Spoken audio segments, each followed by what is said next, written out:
자, 이번 시간에는 우리가 전기기사 실기를 하실 때 우리가 그 중에 단답형 형태에 대한 내용이 출제가 되죠.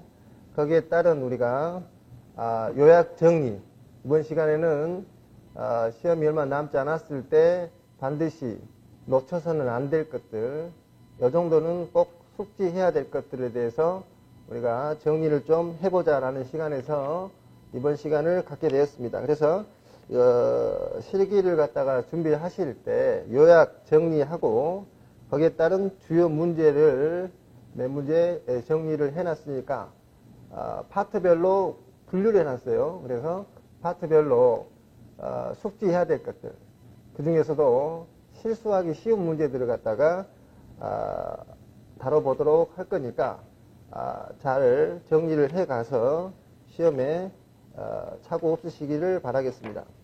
우리가 이제 단답 형태라고 했을 때 여러 가지 파트가 있겠죠. 근데 우리가 이제 시험 비중이 우리가 단답 형태가 대단히 높죠.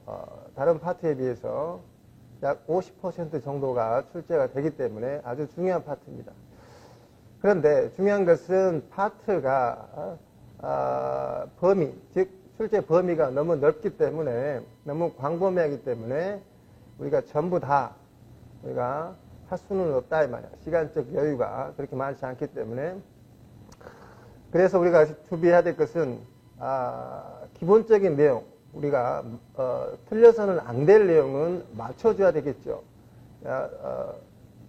그러니까 쉽게 얘기해서 틀려라고 내는 문제는 할 수 없다라고 하지만 우리가 기본적인 내용들, 맞춰야 될 문제들은 꼭 숙지해서 맞춰야지만이 합격을 할 수 있지 않을까 싶습니다. 우리가 100점 만점에 60점의 범위이기 때문에 맞춰야 될 문제에서 틀려버리면 우리가 점수를 갖다가 60점을 맞기가 어렵죠. 그래서 이번 시간에는 각 차트별로 꼭 알아야 될 사항들, 그 다음에 거기에 따른 문제들도 우리가 정리를 해놨기 때문에 여기 문제는 반드시 좀 숙지를 해 주시고 각 파트별로 우리가 범위가 많지만 그 중에 중요 사항들을 갖다가 정리를 했기 때문에 오늘 하는 내용들은 꼭 숙지를 좀 했으면 하는 바람입니다.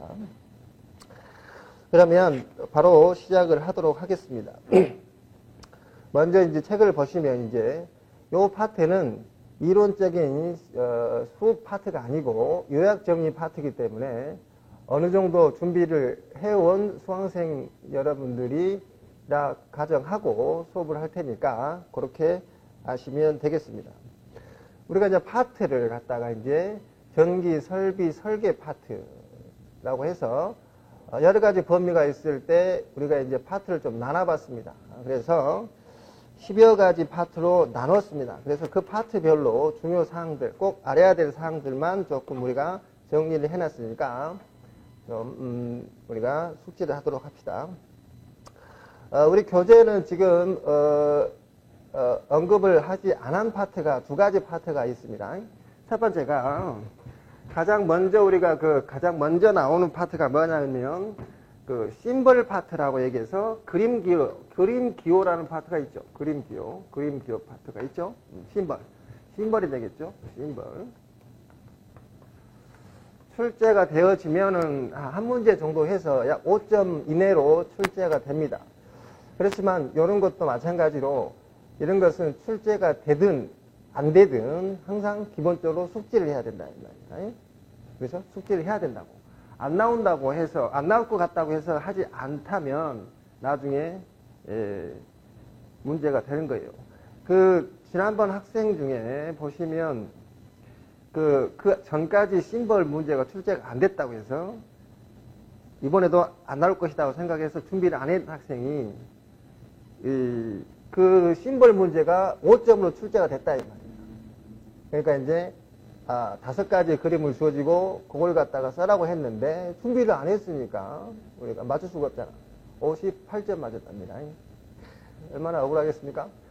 여하튼 이런 파트는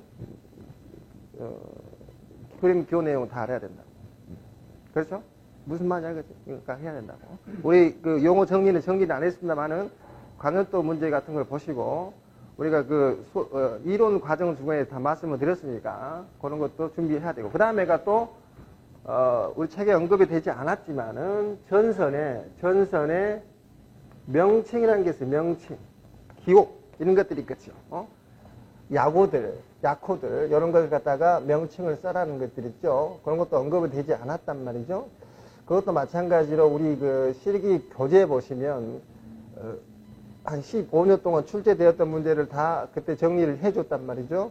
최소한 근래에 사용하는 것들 있잖아요. 한 15년 정도에 대한 내용에 대한 그 명칭들은 그 이론 교재에 다 기입을 해놨으니까 요 두 가지 파트는 우리가 본인들의 노력에 의해서 해야 될 것들, 암기사항들 아니겠습니까? 그래서 이런 것들은 출제가 되든 되지 않던 간에 시험 보러 가실 때는 반드시 숙지를 해야 돼요. 좀 내용이 많지만은 그 정도 준비를 해야 되지 않겠습니까? 그러니까 맞을 수 있는 문제가 출제되었을 때는 맞춰야 된다 이 말이죠.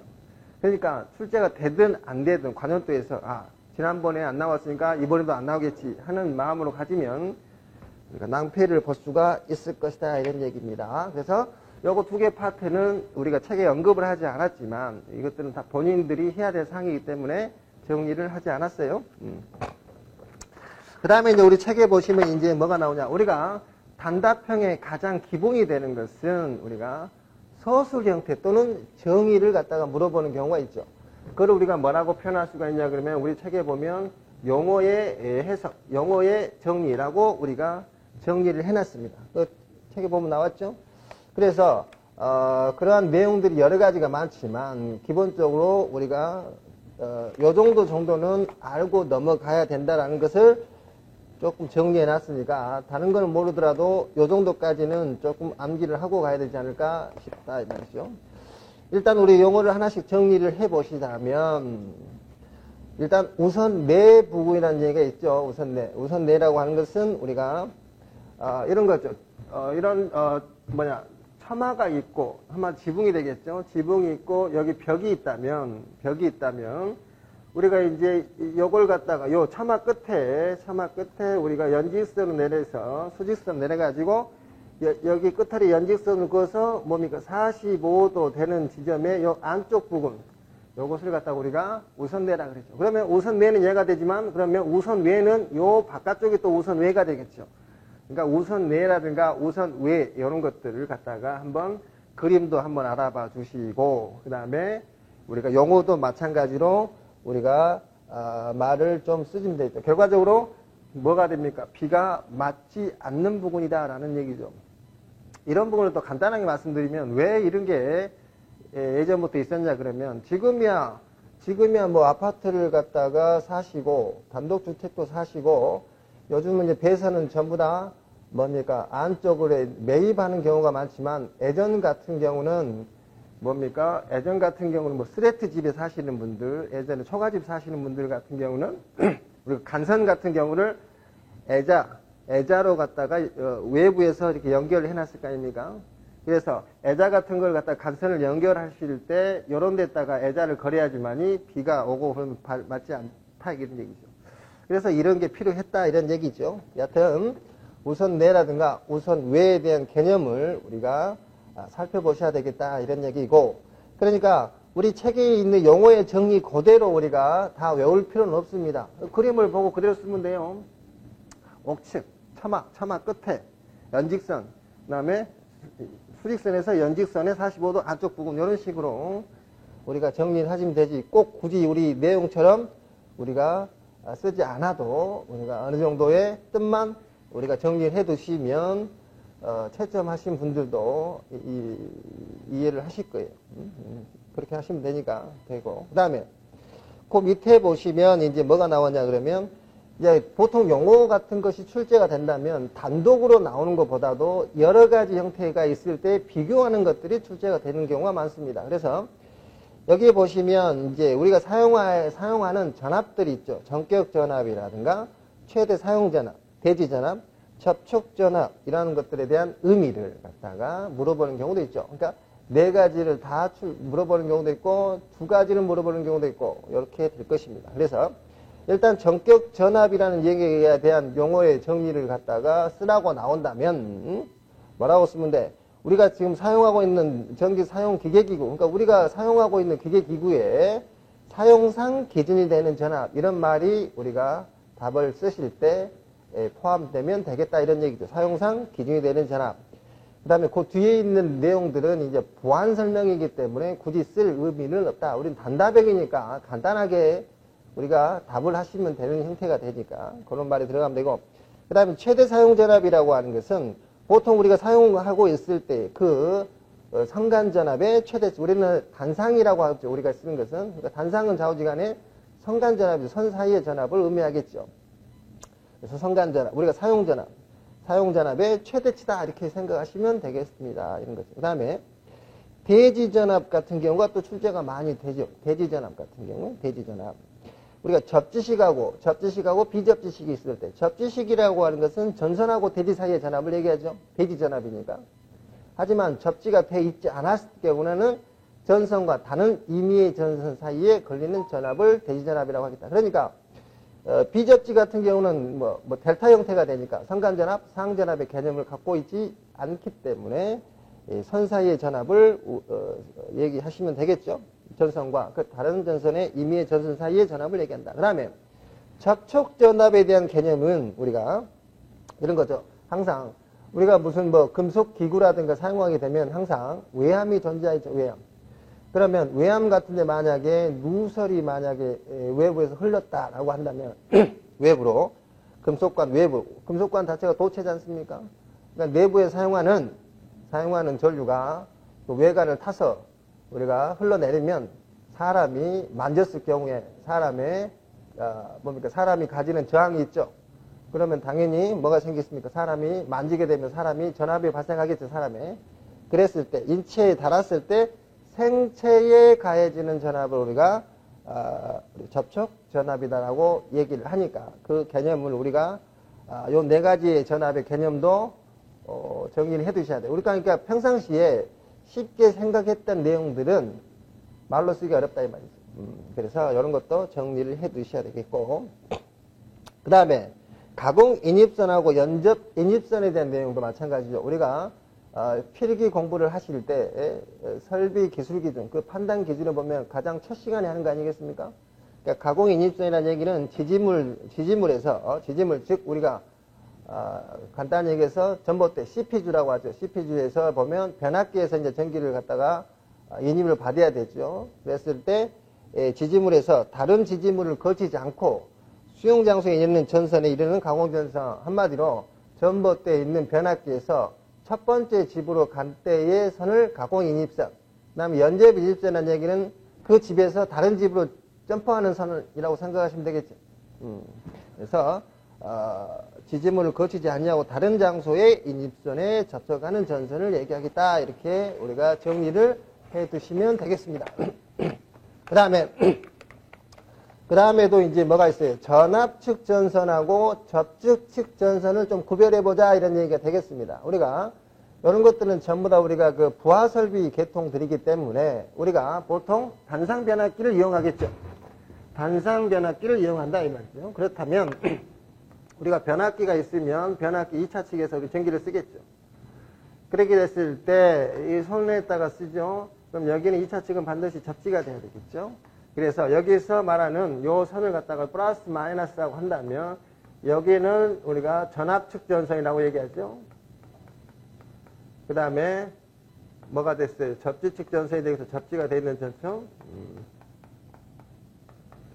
이렇게 구별하시면 되겠다, 이런 얘기죠. 그래서 저압전로에서 접지측 전선 이외의 전선을 전압측 전선이라고 하겠죠. 그 다음에 접지측 전선이라고 하는 것은 저압전로에서 기술상 필요에 따라 접지한 전선이죠. 접지된 전선을 얘기한다, 이렇게 보면 되죠. 변압기 2차 측에 대해서 접지된 전선이다, 이렇게 답을 쓰셔도 무방하지 않을까 싶습니다. 이런 거죠.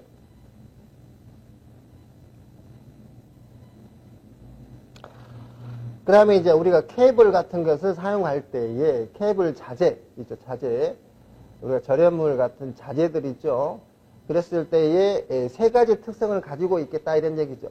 내화성 소재냐, 불연성 소재냐, 난연성 소재를 사용했느냐라고 구별하겠죠. 여기서 보게 되면 내화라는 얘기는 내자가 견딜 내자죠. 케이블이라고 생각하시면 돼요. 케이블, 즉 견딜 내자, 불화자, 불에 견디는 특성이다 이런 얘기가 되겠죠. 중요한 것은 거기 말을 하다 보면 사용상 닿게 될지도 모르는 불꽃, 그러니까 어떠한 아크가 발생하는 경우도 있을 거고, 그럼 아크가 발생하게 되면 발생하고 동시에 열이 발생하겠죠. 그래서 불꽃 또는 아크 또는 고열에 의한 연소되는 일, 즉 우리가 만약에 불이 났다든가 하는 게 있겠죠. 그래서 고열에 의하여 연소가 되는 일이 없고, 중요하죠. 연소가 되는 일이 없다. 불이 붙지는 않는다는 얘기고, 그 다음에 또한 사용상 지장이 주는 변형 또는 변질을 초래하지 아니한 성질. 그러니까 불도 나질 않지만은 뭐 쪼그라들고 그런 것도 없다 이런 얘기죠. 케이블 자체가. 그러니까 아무 변형이 없는 특성, 아주 좋은 특성을 가진 것이 내화성이죠.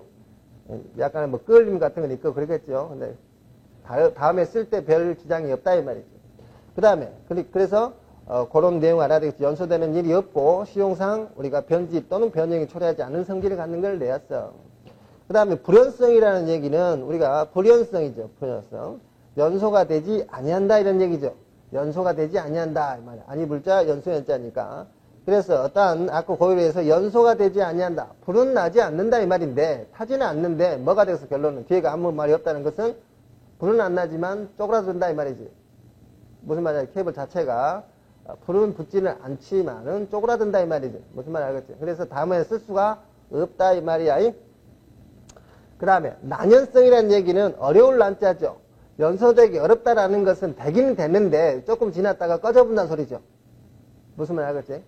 그래서 착화되어도 불이 붙더라도 조금 있다 꺼진다. 그러니까 불이 붙기 어렵다 이 말이죠. 그렇죠? 그러면 당연히 얘도 마찬가지로 변질이 되겠죠. 그러니까 성질로 따지면 뭐가 가장 좋아? 내화성, 그 다음에 불연성, 그 다음에 난연성을 가지게 되겠다 이런 얘기가 되겠습니다. 그것도 좀 알아두셔야 될 것이고, 그 다음에 과전류에는 우리가 뭐가 있어요? 과전류, 오바되는 전류에는 과부하 전류하고 단락 전류가 있다 이런 얘기죠. 이것도 보면 구별해서 우리가 좀 알아두셔야 되겠죠. 그래서 과부하 전류의 의미가 뭐냐라고 물어보게 되면 항상 뭐가 있어야 되냐 그러면 읽어보시면 기기에 대하여 전격 전류, 그 전선에 대하여 허용 전류인데 그 허용 전류를 어느 정도 초과하여서 오버되어서 초과하여서 뭐가 있어야 돼? 지속되는 시간이 있어야 된다 이 말이야. 무슨 말인지 알겠죠? 꾸준히 흐른 시간이, 그래서 계속되는 시간을 합하여 한마디로 요거 이제 지속되면 이제 고장 전류다, 과부하다는 것을 알겠죠. 그러면 자동 차단을 요하는 전류다 이런 얘기죠. 그럼 차단기 동작을 해줘야 되겠죠. 그래서 과부하 전류의 의미를 쓰라 그러면 그 허용 전류를 갖다가 어느 정도 초과하여서 계속된단 말이야. 계속되는 시간이 있어서 자동 차단을 요하는 전류다 이런 말을 갖다가 적어주시면 과부하 전류에 대한 정의가 될 것입니다. 그 다음에 단락 전류라고 하는 것은 뭐가 되냐? 임피던스가 적은 상태에 있을 때 통하는 큰 전류다 이런 얘기죠. 우리가 간단히 설명하게 되면 단락 전류라는 얘기는 이렇게 보면 되죠. 우리가 만약에 여기서 공급을 한다라고 합시다. 발전기에서 공급을 하고 여기가 부하 측이단 말이죠. 그러면 여기서 기전력을 보낸다. 전압이 있으면 여기가 이제 뭐가 있겠습니까? 발전기 내부 임피던스가 있겠죠. 동기 임피던스라고 할까요? 그 다음에 여기가 이제 부하 임피던스가 있겠죠. 그러면 정상적인 전류는, 전격 전류는 어떻게 흐르냐? ZS 플러스 ZL분의 2 이렇게 흐르겠죠. 하지만 쇼트가 됐다라는 것은 어떻게 됩니까? 요 상태하고 요 상태가 붙었다 이런 얘기죠. 그러면 전류는 쇼트대로만 흘러가지 요쪽으로 흘러가지가 않겠죠. 그러니까 요게 의미가 없다 이 말이죠. 그러면 요게 의미가 없기 때문에 쇼트 전류는 어떻게 돼? ZS분의 2다. 한마디로 전체 임피던스가 적은 상태일 때에 큰 전류를 얘기하죠. 만약에 요게 1대 요게 99다라고 치게 되면 요게 100V라고 한다면 정상적일 때는 100분의 100이니까 1A지만 쇼트가 나게 되면 요것이 어떻게 돼? 1A가 나오니까 100A만큼 커진다 이런 얘기죠. 그래서 임피던스가 적은 상태라는 얘기가 결과적으로 부하 쪽으로 전류가 흘러가지 않는다. 쇼트로만 흘러간다. 그래서 임피던스가 적은 상태일 때 생기는 큰 전류를 갖다가 우리가 단락 전류라고 정의를 한다 이 말이죠. 잘 기억을 해야 되겠다 이 말이죠. 그 다음에 우리가 이제 조합용 퓨즈에는 크게 이제 A종 퓨즈와 B종 퓨즈가 나눠지다 이 말이죠. 그랬을 때 각각의 설명해봐라 그러면 그 최소 용단 전류가 110%에서 135%, 즉 1.1배 또는 1.35배 정도의 크기에서 용단이 되는 특성을 가진 것을 A종 퓨즈라고 하고, B종 퓨즈라고 하는 것은 최소용 용단 전류가 1.3배에서 1.6배 사이, 무슨 말인지 알으시겠죠?